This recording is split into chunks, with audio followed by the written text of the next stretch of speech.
Hello বন্ধুরা, আমি সেদিনকে এই বিটা ট্যাঙ্কটার ভিডিও তোমাদের দেখিয়েছিলাম। ইনফ্যাক্ট অলমোস্ট এক উইক বোধহয় হয়ে গেল, বা 3-4 দিন তো মিনিমাম হয়েই গেল। তো আজকে গতকাল থেকে আমি একটা অদ্ভুত ব্যাপার লক্ষ্য করছি। অ্যাকচুয়ালি আমি তো এই বেবি বিটা ফিশগুলো এনেছিলাম, এবং আমাকে শপের যে ভদ্রলোক উনি বলেছিলেন, দাদা আর কি, উনি বলেছিলেন যে এরা সব ফিমেল বিটা, বেবি বিটা, এই জন্য এদেরকে একসাথে রাখা যাবে। কিন্তু আমার আগের অভিজ্ঞতা বলে যে সবসময় বেবি বিটাকে ঠিকঠাকভাবে আইডেন্টিফাই করা যায় না, যে whether it is male or female. তো সেই অভিজ্ঞতা থেকেই আমি জানতাম যে এটার উপরে একটু চোখ রাখতে হবে, যে আদৌ সবাই ফিমেল নাকি এর মধ্যে মেল বিটাও রয়েছে। কেন, মাছ যখন খুব ছোট থাকে তখন সবসময় শেপ আর সাইজ দেখে বোঝা যায় না যে whether it is male betta or female betta. কিন্তু একটা পার্টিকুলার সিমটম আমি গতকাল থেকে লক্ষ্য করছি, তাই ভাবলাম তোমাদেরকে এই ভিডিওটা করে দেখাই। এই যে এই রয়্যাল ব্লু কালারের, অ্যাকচুয়ালি আমার 3টে বিটাফিশ, বেবি বিটাফিশ রয়েছে এই ট্যাঙ্কটায়, যেখানে একটা রয়েছে রয়্যাল ব্লু কালার, আরেকটা হচ্ছে যেটাকে আমরা বলি তুতে কালার, একটু শাইনি তুতে কালার, পিকক ব্লুও বলে ওটাকে অনেক সময়। সেই ব্লু কালারের বিটাটা কিন্তু, ফাইটার ফিশটা, এই রয়্যাল ব্লু ফিশটার দিকে কিন্তু ভীষণভাবে তেড়ে আসছে, অলমোস্ট কি বলবো, এই যে আমি যেভাবে দিয়েছি এই পটগুলো, এগুলো অ্যাকচুয়ালি সল্ট অ্যান্ড পেপার পট। হ্যাঁ, তো আমি কখনোই আমার ট্যাঙ্কে হয়তো দেখেছো যে খুব বেশি ইনভেস্ট করি না, দামি দামি জিনিস দিয়ে সাজাই না। একটাই কারণে সেটা করে থাকি, কেন, খুব তাড়াতাড়ি যখন মাছের নেচার চেঞ্জ হয়, যে মাছ রেখেছি, তখন আবার এই যে তখন আবার আমাকে ডেকোরেশনসও চেঞ্জ করতে হয়। এই যে এইটা হচ্ছে আরেকটা, এটা একটু গ্রেইশ কালারের বা রেডিশ গ্রেইশ বলা যায়। তো এই বিটাটা বোধহয় ফিমেল, কেন এ খুব একটা নয়, খুব একটা অ্যাগ্রেসিভ নয়।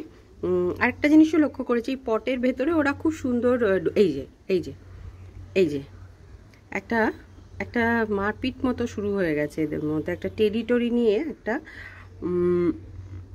ঝামেলা শুরু হয়ে গেছে এদের মধ্যে। আমি দেখাই আর একটু ভালো করে দেখে।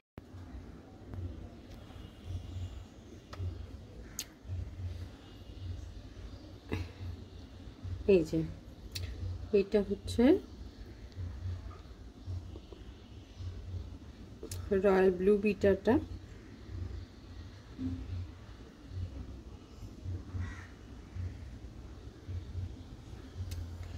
এবং এর সাথে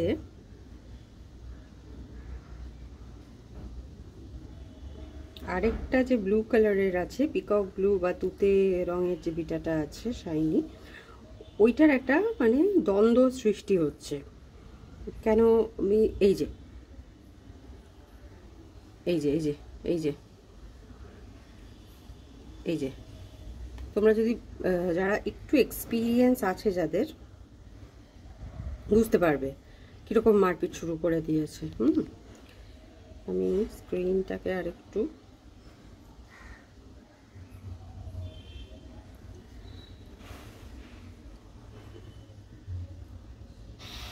তো এখন বন্ধুরা করণীয় কি, আমি তো কখনোই এরকম কোনো মাছকে রাখতে পারি না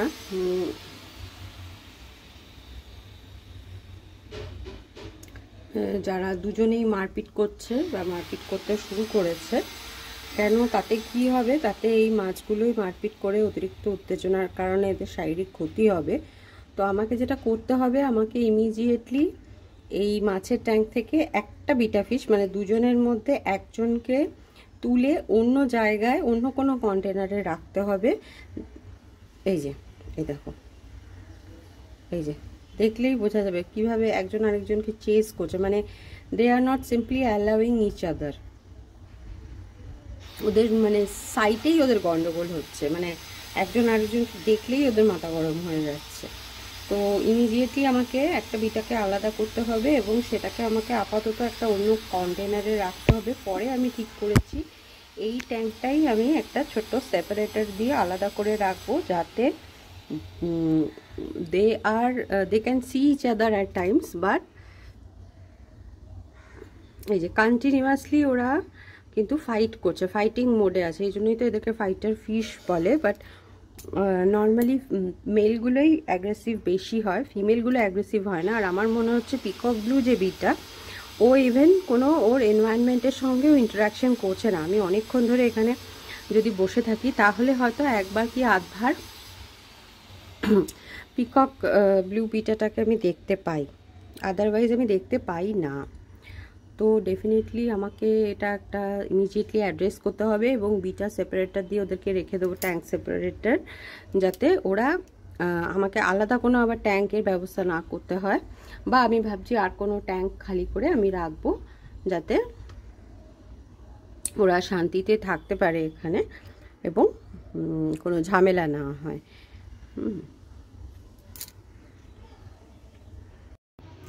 এই যে ফাইনালি এই পটে রাখলাম।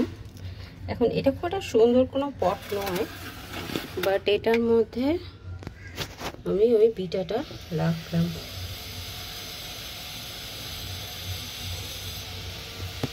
একবার দেখিয়ে দিই, এই যে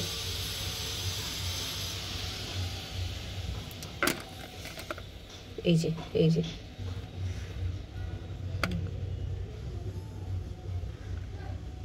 তুতে তুতে রং এটা রেখেছি এর মধ্যে। আশা করি এটা ভালো থাকবে, ওখানে থাকলে মারপিট করেই মরে যাবে ও। তো এখানে একটা ছোট পটও দিয়ে রেখেছি, পটের নিচে একটা ইয়ে আছে, একটা এই যে নুন রাখার একটা জায়গা রয়েছে, ওইখান দিয়ে ও ঢুকতে পারবে পটের ভেতরে। আর প্লাস আরও কটা খেলনা রেখে দিয়েছি। বিটার ট্যাঙ্কে সবসময় একটু ডেকোরেশনস রাখতে হয়, কেন ওরা পছন্দ করে এটা ওটার পিছনে লোকাতে, ঢুকতে, এখানে ওখানে বটল ছোট ছোট। আর ইন দ্য মিন টাইম ওপরের পটটাও আরেকবার দেখিয়ে দিই। ইনফ্যাক্ট এই মার্বেল পটসটাও আজকে রিপোর্টিং করলাম, অনেকদিন ধরেই করব ভাবছিলাম, কিন্তু করা হচ্ছিল না।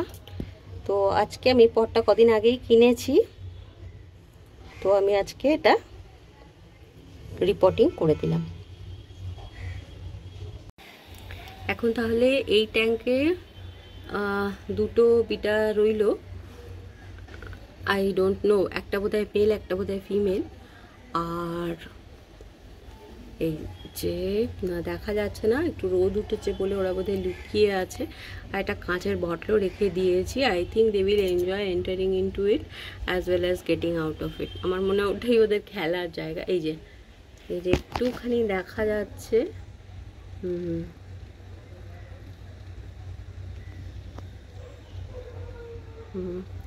ওরা এই আনাচে কানাচে, মাছের ট্যাঙ্কের আনাচে কানাচে লুকিয়ে থাকতেই পছন্দ করে। বেশি একটা মানে বাইরে প্রচণ্ড আলোর মধ্যে ওরা পছন্দ করে না। It's like human being also. আমাদেরকে যদি এখন বলা হয় 24 ঘন্টা এখন মাঠের মধ্যে, খোলা মাঠের মধ্যে দাঁড়িয়ে থাকতে হবে, আমাদের কি খুব সেটা পছন্দ হবে? আমার মনে হয় না। অথচ যদি একটা ঘর থাকে, সেখানে একটা বিছানা থাকে, একটা শোয়ার জায়গা থাকে, একটা বসার সিট থাকে, তো আমরা ডেফিনেটলি ওইখানেই বসে শুয়ে, এই যে এখানে ওরা দিব্যি আছে। এখন আর মারপিট হওয়ার কোনো সম্ভাবনা নেই। হ্যাঁ, এবার আমি জানি না আবার এর সাথে মারপিট করবে কিনা, দেখি যতদিন থাকে। আদারওয়াইজ ওকেও আবার আলাদা করে আরেকটা পটে রেখে দেবো। তবে ডেফিনেটলি আমি এতগুলো পট তো রাখতে পারবো না, আমাকে একটা পার্মানেন্ট ব্যবস্থাও করতে হবে।